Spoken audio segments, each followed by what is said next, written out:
Kintaj ke France, Australia, Japan, United Kingdom, South Korea, China, yang ke jingkerpa jong udunlatrom pan pak jahatma, Strait of Hormuz. Kerwit kesipa juga Israel ke kadling sun ke Iran mentak kesengi nengkong, thei bat pran opom ke aeroplane bersaj penenkam o supreme leader batma juga Iran, Mojtaba Khamenei. Empat nut pan penbena officially udunlatrom ya ke jengjob thema Persia ya ke Iran. Bat pau ke Kamburi jong usim ke Saudi Arabia Crown Prince Muhammad bin Salman hak ba sop-sop ulah Kristian ya udunlatrom bat penboru ya ke Amerika ban kerwit ting ya ke Iran hak ne ke thema klaim ke jeng penpau perthei sya ke Iran. Hadin ke jingkerpat jong Presiden ke Amerika Donald Trump bakiri ya ke perthei ke Presiden kami kejahat kiba yajling bah ke Strait of Hormuz bagi deban pak ya kejahat thema kum ke jing senran lane escort ya kejahat kit peniang kiba yajling bah ke Strait of Hormuz. Henry kene ke jingkerpat jong Presiden Donald Trump imat kamla ban urlong setia namar kiri kibala penpau bakim kwa ban pak jahat thema Strait of Hormuz mentai kidai ke France, Australia, Japan, United Kingdom, South Korea, China. Hak bakini kiri kum ke France kila penbena officially bakim pak jahat thema Strait of Hormuz kumbala kerpat da Donald Trump. Wadla kari kum ke Japan kebaduna gipar pening na lade kebasyania nak supply na bari. Kijahat kiba yadeng ba ke Strait of Hormuz kebasensyal ke Iran.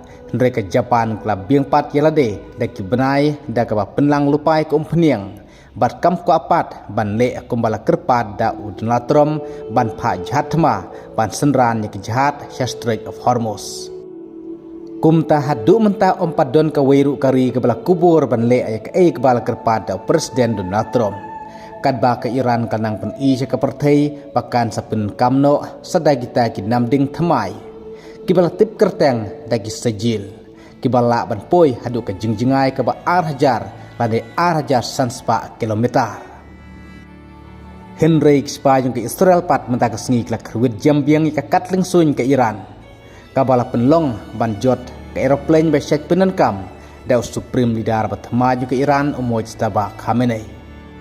Wadla Presiden Donald Trump ulakam bak Amerika kala job ya kene ketema Persia ke Iran Henry Donald Trump umpat nutpat ban penbena officially namar ke jingjot ke jaru ya keri Amerika.